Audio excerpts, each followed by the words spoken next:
नमस्कार दोस्तों, वंदे मातरम, जय हिंद। मैं आपका स्वागत करता हूं आपका अपने YouTube चैनल KDS एकेडमी में। मैं शिवम सिंह यादव आज बेसिक इंग्लिश ग्रामर का एक नया कॉन्सेप्ट लेकर आए हैं। पिछले वीडियो में हम लोग पढ़े थे use of this and that. अब उससे आगे हम लोग थोड़ा पढ़ते हैं। आज पढ़ेंगे दिज एंड दोज के बारे में। तो आइए देखते हैं use of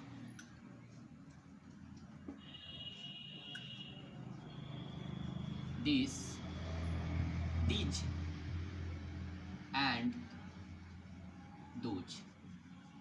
use of these and those के बारे में पढ़ेंगे। तो आइए समझते हैं कि use of these and those क्या होता है। तो सबसे पहले जानेंगे कि इसका हिंदी अर्थ क्या होता है। तो हिंदी अर्थ होता है ये सब। दिज का हिंदी अर्थ होता है ये सब और दोज का हिंदी अर्थ होता है वे सब। दिज का हिंदी अर्थ होता है ये सब और दोज का हिंदी अर्थ होता है वे सब। तो हम जान गए कि इसका हिंदी अर्थ ये होता है। तो पहचान क्या होती है भाई, कहाँ पे हम इसका प्रयोग कर सकते हैं। तो पहचान सुनेंगे हम सबसे पहले दिज का, यानी ये सब। ये सेम टू सेम दिस का रिलेशन में होता है। तो दिस की एक बार मैं उसकी परिभाषा बता दे रहा हूँ जो पिछली वीडियो में पढ़े थे। दिस तो मैंने बताया था कि दिस का प्रयोग नजदीक की एक वस्तु के लिए किया जाता है। अब सेम दिज, दिज मीन्स ये सब। ये सब का मतलब कि एक से अधिक है। तो हम इसकी पहचान बताएंगे, परिभाषा बताएंगे कि दिज का प्रयोग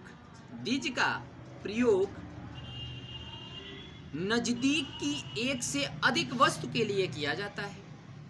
नजदीक की एक से अधिक वस्तु के लिए किया जाता है। दिज का प्रयोग कहाँ करेंगे बच्चे? तो नजदीक की एक से अधिक वस्तु के लिए हम दिज का प्रयोग करेंगे, यानी ये सब। तो जैसे हम एग्जाम्पल दे सकते हैं, ये सब लड़के हैं, ये सब लड़कियां हैं। ऐसे हम एग्जाम्पल के माध्यम से इसकी परिभाषा को समझ सकते हैं। मतलब कि एक छोटे शब्दों में, एक साधारण शब्दों में हम कह सकते हैं, अपनी छोटी भाषा में कह सकते हैं, एक से अधिक वे वस्तुएं जिसे हम छू सकते हैं। एक से अधिक वे वस्तुएं जिन्हें हम क्या कर सकते हैं? छू सकते हैं। तो हम वहाँ पे दिज का प्रयोग करेंगे। जैसे ये लड़के हैं, यानी कि उनको हमारा पास में, नज़दीक में है, तो हम उन्हें छू सकते हैं। तो उस स्थान पे हम दिज का प्रयोग करेंगे। अब थोड़ा सा आगे इसी के रिलेशन में मैं बताया था पहली वीडियो में कि दैट यानी दैट का प्रयोग, दैट मीन्स वह होता है। तो दैट का प्रयोग बताए थे कि दूर की एक वस्तु के लिए प्रयोग किया जाता है। सेम टू सेम इसी से रिलेशन उसका होता है। जैसे मैं बोलूं वे सब गाय हैं, तो एक से अधिक हो गया। तो इसकी परिभाषा कैसे देंगे भाई? दोज का परिभाषा कैसे देंगे? तो कहेंगे कि दूर की एक से अधिक वस्तुएं, दूर की एक से अधिक वस्तुओं के लिए हम दोज का प्रयोग करेंगे। मतलब एक से अधिक वे वस्तुएं जिन्हें हम छू नहीं सकते, यानी हमसे काफी दूर है। वे लड़कियां हैं, वे गाय हैं, वे आदमी हैं। मतलब कि हमसे काफी दूर हैं और एक से अधिक है। तो हमसे ये मिला कि दिज जो था वो सिंगुलर था, दैट जो था वो सिंगुलर था। लेकिन यहाँ दिज और दोज क्या है? प्लूरल है। तो जब सब्जेक्ट प्लूरल तो वर्ब भी प्लूरल। जब सब्जेक्ट प्लूरल तो वर्ब भी क्या होगा? प्लूरल। यानी कि ये दोनों सब्जेक्ट कैसे हैं? तो ये कैसे सब्जेक्ट हैं भाई? तो सब्जेक्ट जब यदि हमारा प्लूरल है, क्या है, प्लूरल है, ठीक है, जब सब्जेक्ट हमारा प्लूरल है तो वर्ब भी क्या लेगा भाई, तो प्लूरल लेगा। कैसा लेगा भाई, प्लूरल लेगा, ठीक है। जब सब्जेक्ट हमारा प्लूरल है तो वर्ब भी क्या लेगा, प्लूरल लेगा। मतलब ये समझ के यहाँ पे हम बैठ जाएंगे कि जब हमारा सब्जेक्ट यानी एक से अधिक कोई वस्तु या व्यक्ति है तो उसके साथ वर्ब भी हम प्लूरल लगाएंगे। तो ये सब वे सब एक से अधिक का बोध करा रहे हैं तो इनके साथ प्लूरल वर्ब लगाएंगे। यानी कि हमको यहाँ इसका अब स्ट्रक्चर देना होगा। यानी हम समझे कि यूज ऑफ दीज दोज, यानी इसका हिंदी अर्थ है ये सब और दोज का हिंदी अर्थ वे सब। पहचान भी देखे कि दीज का प्रयोग नज़दीक पास की एक से अधिक वस्तु के लिए किया जाता है और दोज का पहचान देखे कि दूर की एक से अधिक वस्तु के लिए किया जाता है। आइए हम अगला स्टेप में हम समझेंगे कि दीज दोज का स्ट्रक्चर क्या होगा, यानी कि इसका रूल क्या होगा, किस तरह इसे बनाएंगे। तो आगे हम लोग देखते हैं इसके स्ट्रक्चर के बारे में। तो बच्चे स्ट्रक्चर हमें ये मिला कि ये सब्जेक्ट के रूप में होंगे क्या, दीज या दोज। तो हम सबसे पहले क्या लिखेंगे, सब्जेक्ट, जिसको हम हिंदी में कर्ता कहते हैं। उसके बाद लिखेंगे वर्ब, क्या लिखेंगे, वर्ब, ठीक। और उसके बाद लिखेंगे अदर वर्ब। यानी कि हम दीज या दोज को सब्जेक्ट यानी सब्जेक्ट के रूप में होगा, इसके बाद वर्ब लिखेंगे, उसके बाद अदर वर्ड उसके साथ जो भी आया हो उसको हम क्या करेंगे, लिखेंगे। आइए एग्जाम्पल के माध्यम से थोड़ा समझते हैं। ये रूल रहा आपका और अब एग्जाम्पल हम लोग समझेंगे। एग्जाम्पल, तो एग्जाम्पल जैसे मैं बोलूं, ये सब लड़के, क्या है भाई, ये सब लड़के हैं, ठीक है। ये सब लड़के हैं, ये सब गाय,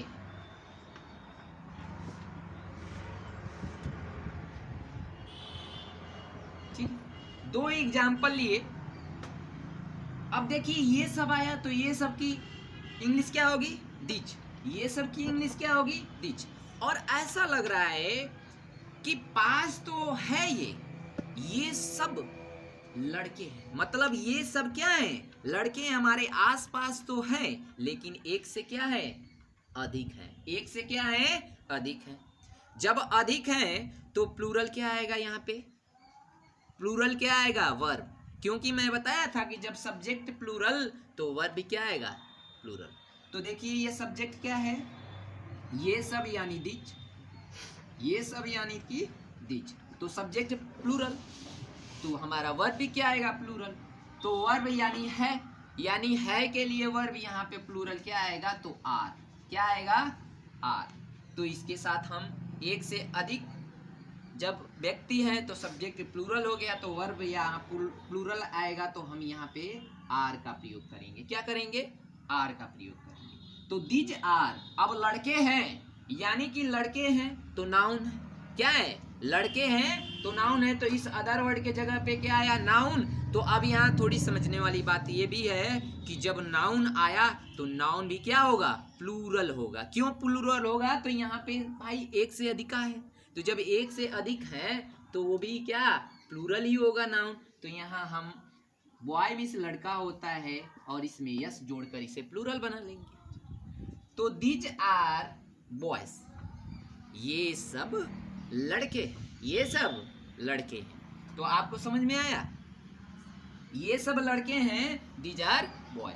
अब इसी तरह मैं इसको बनाऊंगा, तो ये सब गाय हैं, ये सब गाय हैं। तो ये सब की अंग्रेजी आ गया हमारा दीज, क्या आ गया भाई, दीज, ठीक। अब यहाँ एक से अधिक जब व्यक्ति हैं तो सब्जेक्ट क्या हो गया? प्लूरल। तो हमारा वर्ब भी क्या आएगा? प्लूरल। तो वर्ब प्लूरल आएगा यानी है तो आर, ठीक।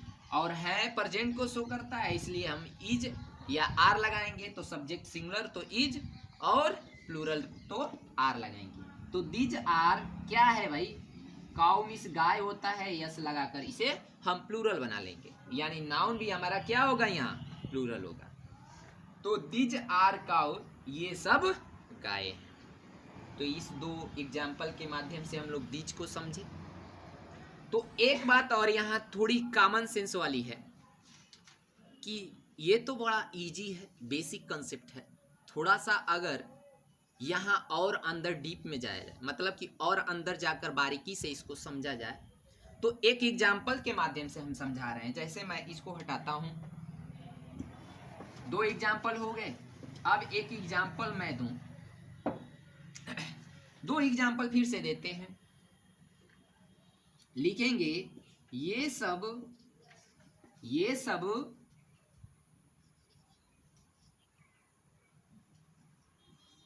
कलमें हैं, ठीक। अगर मैं यहां लिखूं ये सब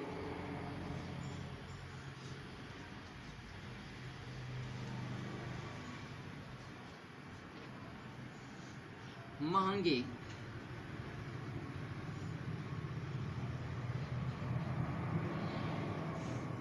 कलमे हैं, ये सब कलमे हैं, ये सब महंगे, महंगे क्या है? कलमे हैं। ये सब कैसे हैं? तो भाई महंगे हैं। तो यहाँ पे ये सब के लिए हम क्या प्रयोग करेंगे? दीज प्लूरल वर्ब आर, और कलमे है नाउन पेन, पेन मीन्स कलम, और यस लगाकर इसे हम क्या कर लेंगे? प्लूरल बना लेंगे। अब ये सब महंगे कलमे हैं, यहां समझने वाली बात है। ये सब महंगे कलमे हैं, तो इसकी ये सब की अंग्रेजी दीज क्या है? कलमे।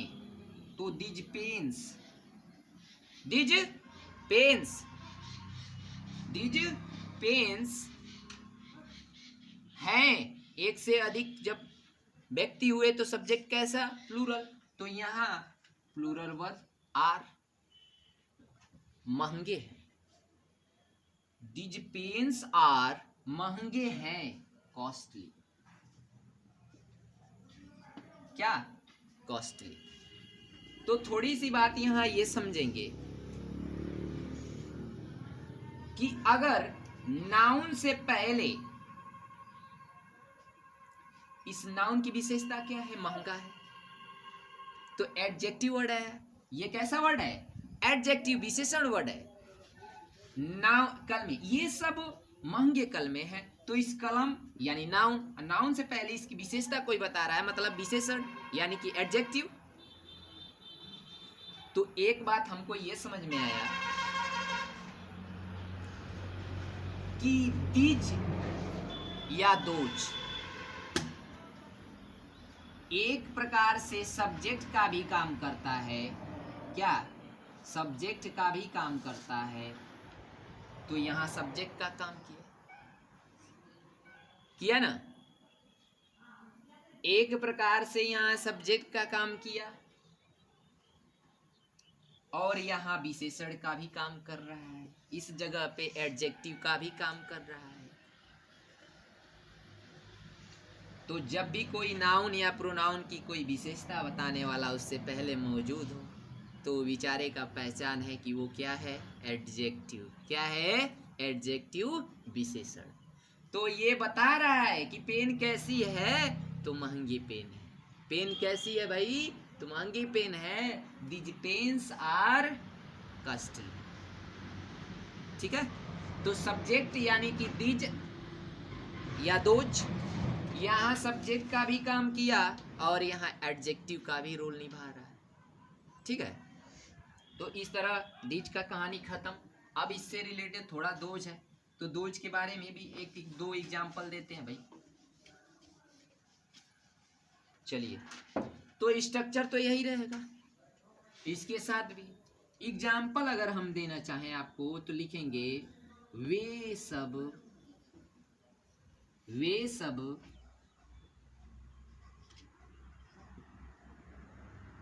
लड़कियां हैं। वे सब लड़कियां हैं, मतलब लग रहा है कि हमसे काफी दूर हैं, हम उन्हें छू नहीं सकते। और एक से अधिक, तो जब एक से अधिक हो और हमसे दूर हो तो वहां हम दूज का प्रयोग करेंगे। तो सबसे पहले वे सब की अंग्रेजी आएगा यहाँ पे क्या भाई, तो दूज। अब जब सब्जेक्ट प्लूरल तो यहाँ वर्ब भी प्लूरल आ रहेगा। अब क्या है, तो नाउन यानी कि लड़कियां।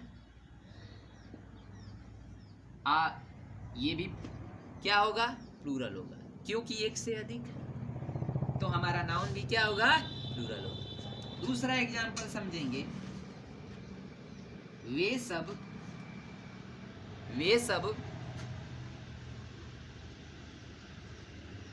छात्र हैं।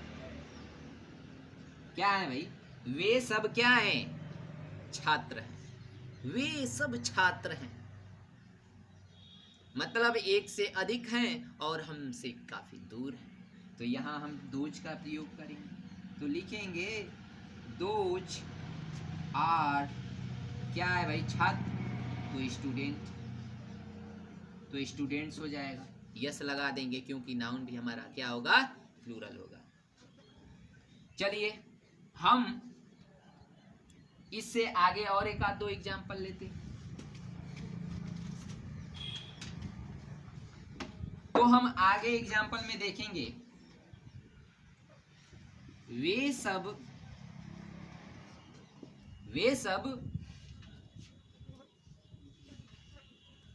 अध्यापक हैं। वे सब क्या है, अध्यापक है। एक से अधिक अध्यापकगण हैं और हमसे काफी दूर महसूस हो रहे हैं, तो वहां हम दोज का प्रयोग करेंगे। तो वे सब की अंग्रेजी दोज। सब्जेक्ट प्लूरल तो वर्ब यहाँ प्लूरल, तो वर्ब क्या, आर। और अध्यापक यानी टीचर्स, तो यहाँ टीचर्स हो जाएगा। एक से अधिक है तो हमारा नाउन भी प्लूरल। ठीक है, तो इस तरह इसकी कहानी यहीं पे ख़त्म होती है। तो हमने अब क्या पढ़ा भाई, तो हमने पढ़ा कि use of this, that, these, those. ये हम शुरुआत के टॉपिक को पढ़ चुके हैं।